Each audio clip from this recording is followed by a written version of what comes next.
میں نے فوری فیصلہ کیا کہ سب کام چھوڑ کر شنکر کی تلاش میں نکلوں۔ یہ سوچنے کا نہیں، کچھ کرنے کا وقت تھا۔ اگر اب بھی میں مصلحتوں کو پیش نظر رکھتا تو وہ سب کچھ ہاتھ سے نکل جانا یقینی تھا جس کے لیے ہم نے اب تک تگودو کی تھی۔ ارجمند بانو کچھ دور بیٹھی امید بھری نظروں سے میری طرف دیکھ رہی تھی، جیسے میرے چہرے کے اتار چڑھاؤ سے میرے دلی جذبات کا اندازہ لگا رہی ہو۔ مجھے اس گھر کا راستہ آتا تھا جہاں میں نے حسا کو گوہا سنگھ کے ہاتھوں قتل کروایا تھا اور بعد ازاں شنکر کے 6 ڈشکروں کو پکڑ کر یہاں فیکٹری میں لایا تھا۔ میں نے ارجمند بانو سے اس کی سفید گاڑی کی چابی لی اور فیکٹری کے بیرونی دروازے کی طرف بڑھا۔ سفید گاڑی وہیں پہ کھڑی تھی۔ اسٹنٹ مین جلال پلستر والا بازو گلے میں ڈالے گاڑی کے پاس ہی موجود تھا۔ اس نے مجھے گھور کر دیکھا۔ میں نے اسے دھکیل کر گاڑی کے دروازے سے پیچھے ہٹایا اور گاڑی میں بیٹھ گیا۔ اس سے پہلے کہ میں گاڑی سٹارٹ کرتا، زری گل کی پکارتی ہوئی آواز آئی، خوچے استاد جی، آپ کا فون آیا ہے، کوئی آپ سے بات کرنے کا بولتا ہے۔ میں گاڑی سے اترا اور فون سننے کے لیے بابو کے آفس میں آ گیا۔ دل شدت سے دھڑک رہا تھا۔ یہ آس بن گئی تھی کہ شاید صفدر یا نمبردار عشرت وغیرہ کی طرف سے کوئی اطلاع آئی ہو۔ ہیلو، میں شنکر بول رہا ہوں۔ دوسری طرف سے آنے والی آواز نے مجھے سرتاپا لرزا دیا۔ وہ بات جاری رکھتے ہوئے بولا، میں اپنے بیڈ روم سے بول رہا ہوں۔ میرے سامنے ایک جانی واکر کی بوتل کھلی پڑی ہے اور ایک لڑکی بھی، وہ تم سے بات کرنا چاہتی ہے۔ اس کے ساتھ ہی ریسیور کسی دوسرے کو تھما دیا گیا۔ میرے کانوں میں ایک روتی بلکتی نسوانی آواز آئی اور میں سکتے میں رہ گیا۔ وہ غزالہ تھی۔ غزالہ، میری روح، میرا جسم، میری زندگی، میری بدنصیب آنکھوں کا پہلا اور آخری سپنا۔ وہ بولی، شاہ جہان، خدا کے لیے، فار گاڈ سیک، آپ اس کتے کی کوئی بات نہیں ماننا۔ اس نے آپ کو ختم کرنے کا پورا انتظام کر رکھا ہے۔ میری پرواہ نہیں کرنا شاہ جہان، میں پھر کہہ رہی ہوں۔ ریسیور غزالہ کے ہاتھوں سے چھین لیا گیا۔ اب اس کی صرف مدھم سسکیاں سنائی دے رہی تھیں۔ شنکر نے اپنے بھاری بھرکم اور ٹھہرے ہوئے لہجے میں کہا، میں اسی کوٹھی سے بول رہا ہوں جہانی، جہاں تم نے آج میرے 8 بندوں سے محبت کی ہے۔ میری گھڑی میں اس وقت 5 بجے ہیں۔ میرے پاس تمہارے لیے صرف 2 گھنٹے کی مہلت ہے۔ 7 بجے تک ٹرک سمیت تم اور تمہارے ساتھی مجھ تک پہنچ جانے چاہیے۔ دوسری صورت میں یہ لڑکی بہت عذاب جھیل کر یہاں سے رخصت ہوگی۔ شنکر کی آواز میں وہ مخصوص درندگی تھی جو پتھر کو پانی کر دیتی تھی۔ یہ میں تھا جو اس کا لب و لہجہ جھیل جاتا تھا، ورنہ اکثر لوگ اس کے پاؤں پر سر رکھ دیتے تھے۔ وہ غالب دشمن تھا اور مجھے اس بات کا اعتراف بھی تھا، مگر میں نے کبھی اس کا غلبہ تسلیم نہیں کیا تھا۔ آج بھی اس کا غلبہ تسلیم کرنے کا میرا کوئی ارادہ نہیں تھا۔ میں نے اس ریسیور کریڈل پر پٹخا اور بھاگتا ہوا آفس سے نکل آیا۔ مجھے یاد ہے ارجمند بانو، لیاقت اور زری گل مجھے آوازیں دیتے رہ گئے۔ مجھے نہیں معلوم کہ میں کس وقت گاڑی میں بیٹھا، کب فیکٹری سے نکلا اور کب فرید کوٹ کی سڑکوں پر دندنانے لگا۔ راستے میں 2-3 جگہ پولیس نے مجھے روکنے کی کوشش کی۔ شاید میں کرفیو والے علاقے سے بھی گزرا تھا۔ میرے عقب میں پولیس کاروں کے سائرن گونج رہے تھے۔ ٹریفک پولیس کے 2 سارجنٹ بھی مجھے گاڑی کے عقب نما آئینے میں نظر آئے۔ وہ اپنی ہیوی موٹر سائیکلوں پر اڑے چلے آ رہے تھے۔ یہ سارے مناظر میرے لیے جیسے کسی دھند میں چھپے ہوئے تھے۔ میری آنکھوں کے سامنے واضح منظر صرف شنکر کے چہرے کا تھا اور سماعت میں صرف اس کی آواز تھی جو صاف گونج رہی تھی۔ میں اپنے بیڈ روم سے بول رہا ہوں۔ میرے سامنے جانی واکر کی کھلی بوتل پڑی ہے اور ایک لڑکی بھی۔ مجھے یاد ہے اس وقت میں راج کالونی پہنچ چکا تھا۔ ایک پرخطر موڑ کاٹ کر میں بڑی سڑک سے چھوٹی سڑک پر آیا تھا۔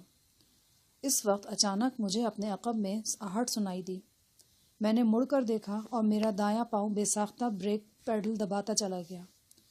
میرے عقب میں ایک عفریت تھا۔ اس ملگجے اندھیرے میں اپنی چمکتی آنکھیں، دراز زلفوں اور دیوانے چہرے کے ساتھ وہ مجھے عفریت ہی نظر آیا۔ وہ سائیں علی تھا۔ وہ دونوں نشستوں کے درمیانی خلا سے برآمد ہوا تھا۔ مجھے اس کے ہاتھ میں ایک بھاری بھرکم شے نظر آئی۔ وہ خاص قسم کا پتھر تھا جو سیرامکس فیکٹری کی ہر دم گھومنے والی مشینوں میں مسالہ بنانے کے لیے ڈالا جاتا تھا۔ پتھر کا یہ ٹکڑا کم و بیش 10 کلو وزنی تھا۔ میں نے اس پتھر کو تیزی سے اپنے سر کی طرف آتے دیکھا، پھر اچانک میری آنکھوں کے سامنے اندھیرا چھا گیا۔ نہ جانے میں کتنی دیر بعد ہوش میں آیا۔ چند گھنٹوں بعد یا چند دنوں بعد یا ہفتوں بعد میری آنکھ کھلی تو میں ایک ویران صحرا میں تھا۔ دور دور تک ریت کے سوا اور کچھ نہیں تھا۔ سورج جیسے سوا نیزے پر آ گیا تھا۔ میں نے بمشکل تپی ہوئی ریت سے سر اٹھایا۔ زبان منہ میں خشک چمڑے کی طرح بے حرکت پڑی تھی۔ مجھے محسوس ہوا کہ پیاس اور نقاہٹ کے سبب میرا دم آنکھوں میں ہے۔ پانی!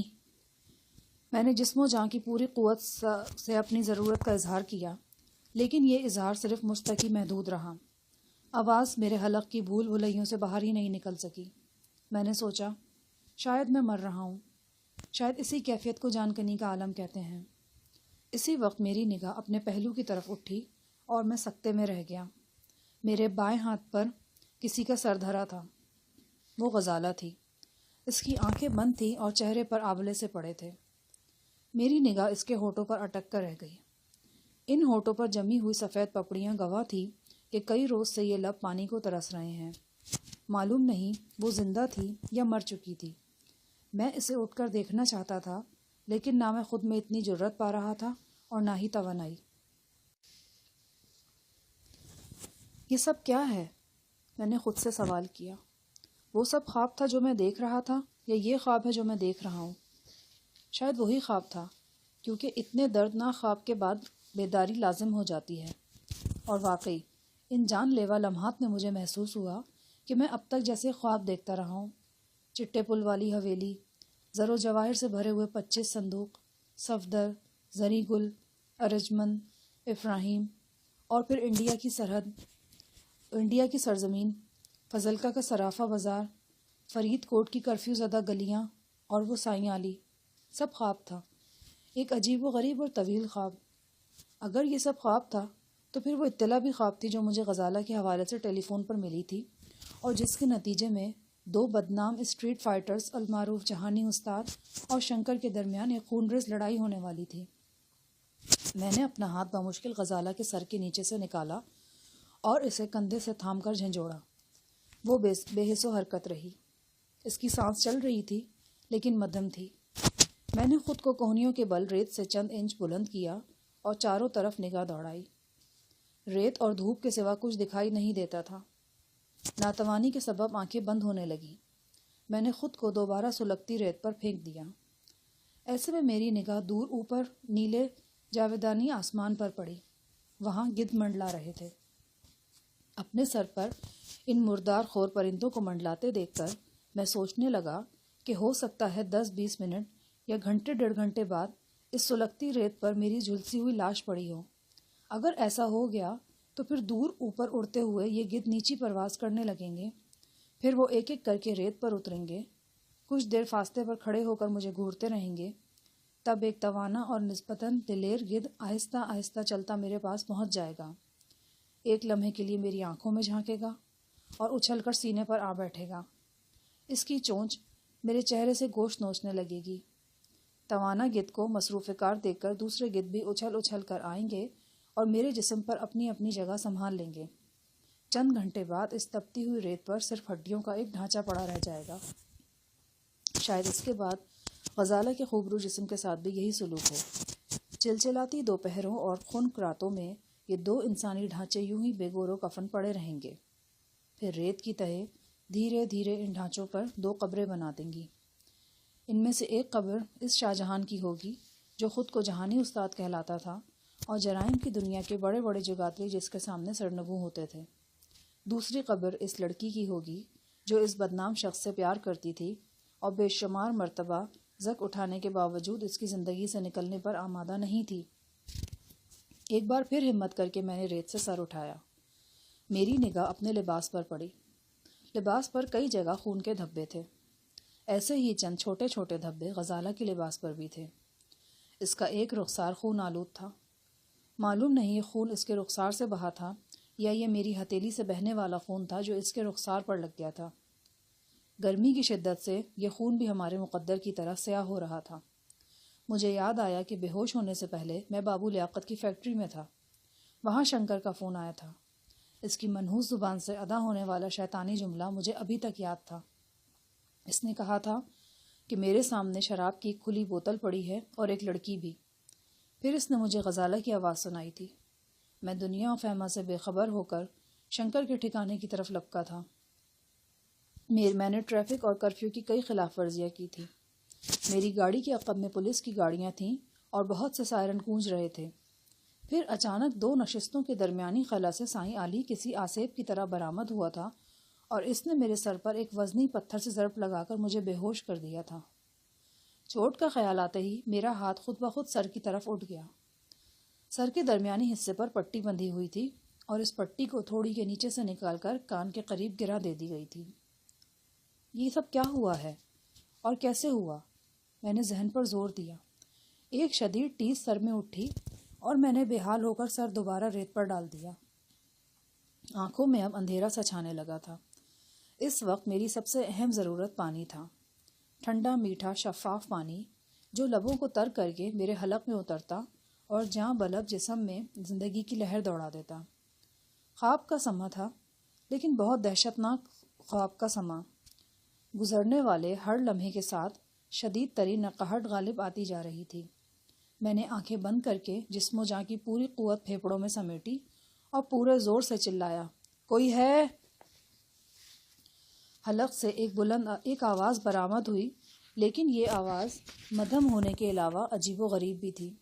اس آواز کا نتیجہ صرف یہ نکلا کہ حلق کی خشک نالیوں نے احتجاج کیا اور مجھے کھانسی ہونے لگی۔ کھانسی کا یہ دورہ بہت شدید تھا۔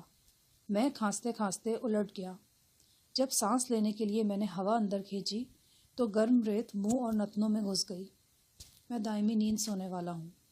ایک بار پھر ذہن کے کسی گوشے سے آواز آئی۔ میں نے آنکھیں پھیلا کر غزالہ کو دیکھنے کی کوشش کی۔ وہ بے حس و حرکت پڑی تھی۔ میں نے بدقت تمام اس کے پیٹ پر ہاتھ رکھ کر سانس کا زیر و بم محسوس کرنا چاہا۔ پیٹ حرکت کر رہا تھا، لیکن مجھے لگا کہ اب یہ حرکت ایک جنبش یا لرزش کی صورت میں باقی رہ گئی ہے۔ غزالہ مر رہی تھی۔ میری آنکھوں کا حسین ترین سپنا مر رہا تھا۔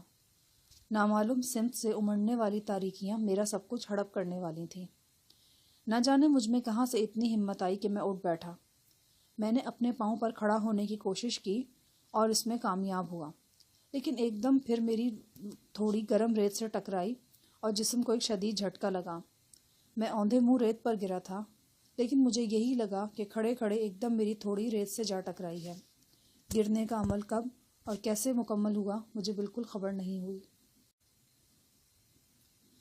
دوبارہ ریت پر گرنا تابوت میں ٹھوکے جانے والی آخری کیل کے مترادف تھا۔ ذہن نے گواہی دی کہ میری حد اختیار ختم ہو چکی ہے۔ اس صحرا میں نہ جانے کب سے پڑے تھے ہم۔ آب حیات ہمارے جسموں سے اڑ گیا تھا اور بہت توانا نظر آنے والی زندگی بتدریج لبے گور پہنچ گئی تھی۔ میں نے بہت کوشش کر کے اپنا ہاتھ غزالہ کے جسم پر رکھ دیا۔ معلوم نہیں یہ ہاتھ کہاں رکھا تھا، لیکن اتنا اطمینان تھا کہ وہ غزالہ کے جسم پر ہے۔ ایک خنک اندھیرا سا میرے چاروں طرف پھیل رہا تھا۔ میں نے کئی جگہ پڑھا اور سنا تھا کہ بہت دیر تک تڑپتے رہنے والے کے لیے موت کبھی کبھی بڑی مہربان شکل میں آتی ہے۔ شاید یہ خنک اندھیرا ہی وہ مہربان موت تھی۔ پھر میرے کانوں میں ایک پھڑپڑاہٹ سی گونجی۔ دل نے گواہی دی کہ یہ وہ مردار خور پرندے ہیں جو تلاش رزق میں میرے سرہانے آن وارد ہوئے ہیں۔ میں اس پھڑپڑاہٹ کو غور سے سننے لگا۔ یہ کیسی پھڑپڑاہٹ تھی؟ نہیں، یہ پھڑپڑاہٹ نہیں تھی، یہ کسی انجن کا شور تھا۔ ذہن میں ایک تکرار سی شروع ہو گئی۔ پھڑپڑاہٹ ہے؟ نہیں، انجن کا شور ہے۔ نہیں، پھڑپڑاہٹ ہے۔ وہ پھڑپڑاہٹ تھی یا انجن کی آواز تھی؟ میرے بہت قریب آ گئی۔ پھر کہیں بہت گہرائی سے ایک انسانی آواز میری سماعت سے ٹکرائی۔ مر گئے ہیں۔ دوسری آواز آئی، نہیں، زندہ ہیں۔ پہلی آواز نے کہا، لڑکی بھی ہے۔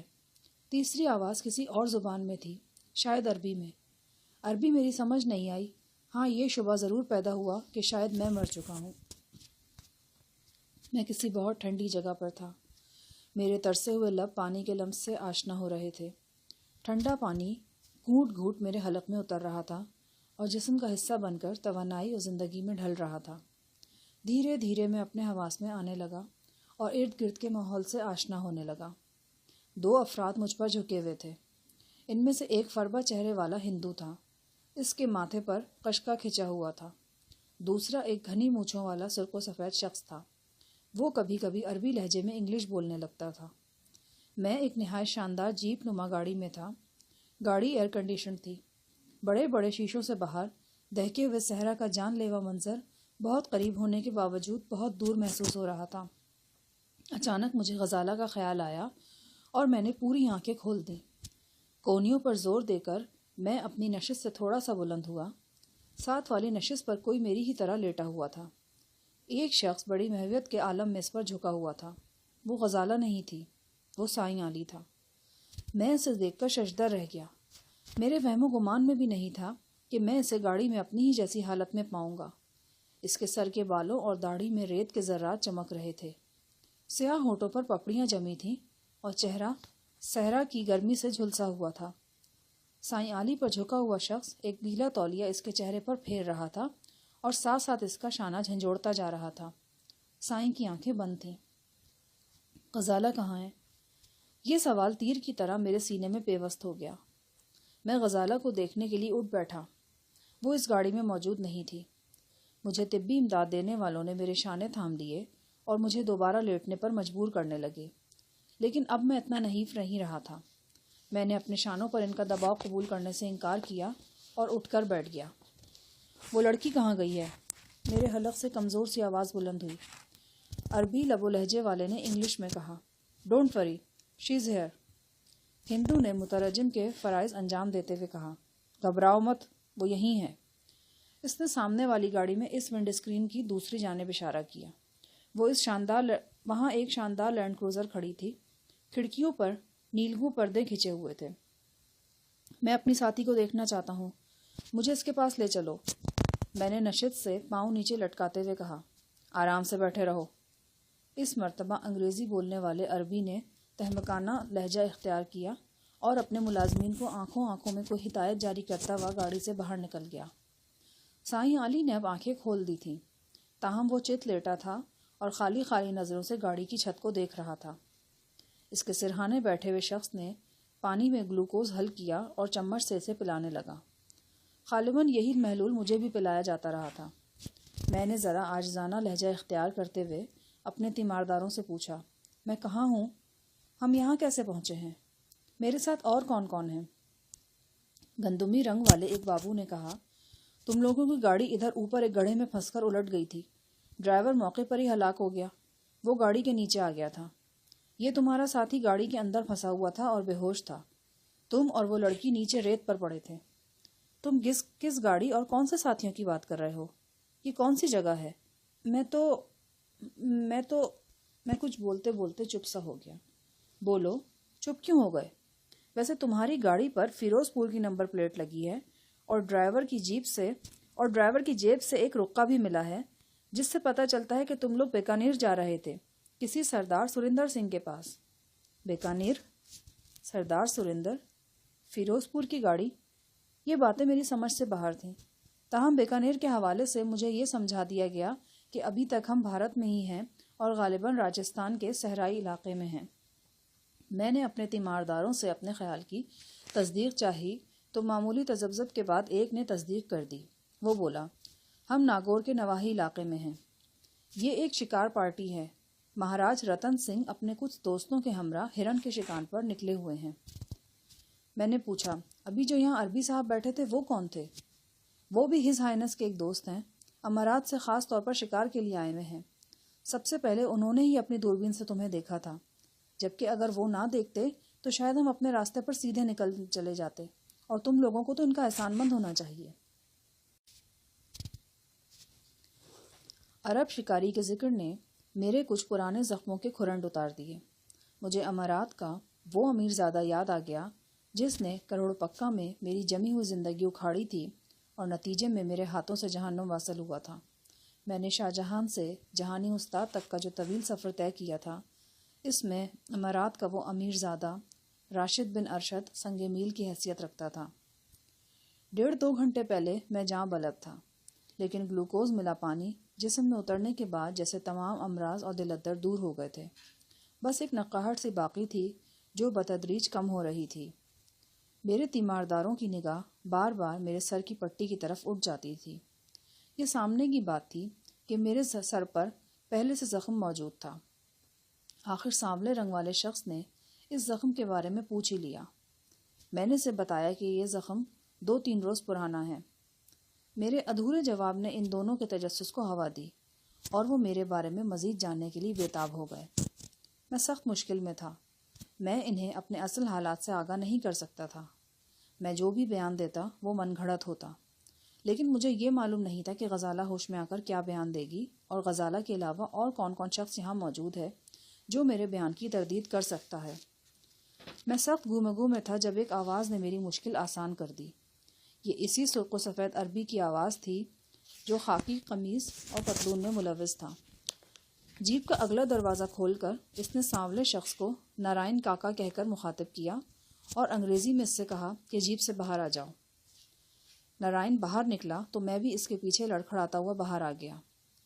اپنے قدموں پر کھڑا ہونے کے بعد مجھے اندازہ ہوا کہ جسم پر کئی جگہ چوٹیں موجود ہیں۔ اس کے ساتھ ہی مجھے ایک اور احساس بھی ہوا۔ میرے سر میں عجیب طرح کا بھاری پن موجود تھا۔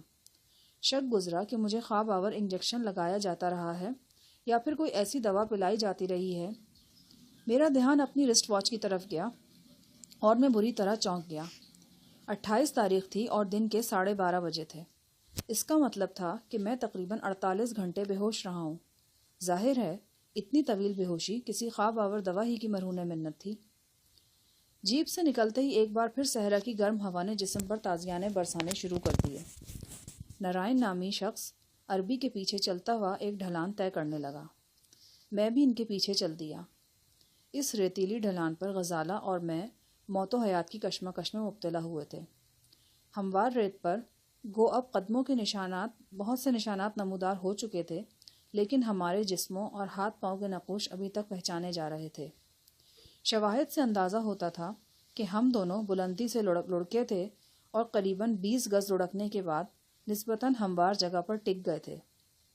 میں جہاں گرا تھا وہیں بے سود پڑا رہ گیا تھا، لیکن غزالہ گرنے کے بعد بھی ہوش میں تھی۔ وہ 5-10 قدم کا فاصلہ طے کر کے میرے پاس آ کر لیٹ گئی تھی یا گر گئی تھی اور پھر آخر وقت تک وہیں پڑی رہی تھی۔ غزالہ کا ایک سینڈل ابھی تک موقع پر موجود تھا، جس جگہ ہم نامعلوم وقت تک بے سود پڑے رہے تھے۔ وہاں گرم ریت پر خون کے آثار بھی تھے۔ میرے اپنے جسم پر تو کوئی ایسا خوجنگا زخم نہیں تھا۔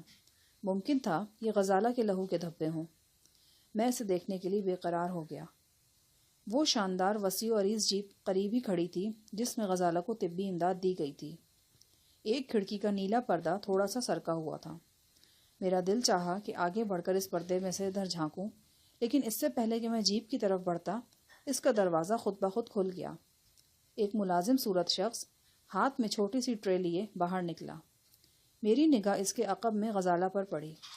وہ نشست سے ٹیک لگائے نیم دراز تھی۔ رنگ لیموں کی طرح زرد ہو رہا تھا اور آنکھیں نیم وا تھی۔ ایک خوبرو لڑکی جس نے مقامی لباس پہن رکھا تھا غزالہ کے قریب بیٹھی تھی اور اس کے منتشر بالوں کو انگلیوں سے سنوار رہی تھی۔ چند لمحوں کے لیے غزالہ نے خالی خالی نگاہوں سے مجھے دیکھا، پھر اس کی نگاہوں میں شناسائی کے آثار ابھرے، لیکن اس سے پہلے کہ یہ آثار واضح ہوتے میں نے اپنے چہرے پر اجنبیت سجا لی۔ میرے اس انداز کو غزالہ نے بھی محسوس کر لیا۔ وہ یکٹک مجھے دیکھتی رہی لیکن منہ سے کچھ نہیں بولی۔ میں نے رخ دوسری طرف پھیر لیا۔ میری نگاہ بلندی کی طرف اٹھی اور جم کر رہ گئی۔ وہاں کسی گاڑی کے پہیے نظر آ رہے تھے۔ چھت سے پہلے گاڑی کے پہیے دکھائی دیے، یعنی وہ الٹی ہوئی تھی۔ ہم نے چند قدم مزید فاصلہ طے کیا تو مکمل منظر نگاہ کے سامنے آ گیا، اور یہ کوئی ایسا خوشکن منظر نہیں تھا۔ پرانے ماڈل کی ایک بڑی لینڈ کروزر جیپ الٹی پڑی تھی۔ اس کے انجن سے بہنے والا موبل آئل ریت پر دور تک بکھرا ہوا تھا۔ جیپ کے پاس ہی پانی کے 2 گیلن لڑکے ہوئے تھے۔ کینوس کے ایک بیگ کا تھوڑا سا حصہ جیپ کے نیچے سے نظر آ رہا تھا۔ اس بیگ میں سے ایک شکستہ ٹارچ جھانک رہی تھی۔ سب سے روح فرسا منظر ایک انسانی لاش کا تھا۔ یہ لاش ناف تک جیپ تلے دبی ہوئی تھی۔ لاش کا چہرہ پھول کر کپا ہو گیا تھا اور وحشتناک صورت اختیار کر گیا تھا۔ ہلکی ہلکی بو چاروں طرف پھیلی ہوئی تھی۔ صاف اندازہ ہو رہا تھا کہ اس لاش کو اس بلاخیز گرمی میں پڑے کم از کم و بیش 36 گھنٹے گزر چکے ہیں۔ بگڑے ہوئے چہرے کے باوجود میں متوفی کو پہچان گیا۔ وہ سائیں علی کا چیلا جامی شاہ تھا۔ وہ جواں سال تھا۔ اس کے گھنگریالے بال ابھی تک تیل سے چمک رہے تھے۔ اس کے چہرے پر چھوٹی چھوٹی داڑھی تھی۔ یہ داڑھی خون اور ریت میں لتھڑی ہوئی تھی۔ جیپ کے ارد گرد 4-5 افراد موجود تھے۔ وہ سب کے سب شکاری لباس میں تھے۔ ان میں سے 2 کے کندھوں پر طاقتور رائفلیں بھی جھول رہی تھیں۔ فربا جسم والا روبدار سا شخص مہاراج رتن سنگھ تھا۔ گلے میں چھوٹی سی الیکٹرک دوربین لٹکائے وہ تحقیقی انداز میں جیپ کے چاروں طرف چکرا رہا تھا۔ شکاری لباس اس کے جسم پر کسی تھیلے کی مانند نظر آتا تھا۔ اس نے فل بوٹ پہن رکھے تھے۔ گلے میں ایک بیش قیمت مالا تھی۔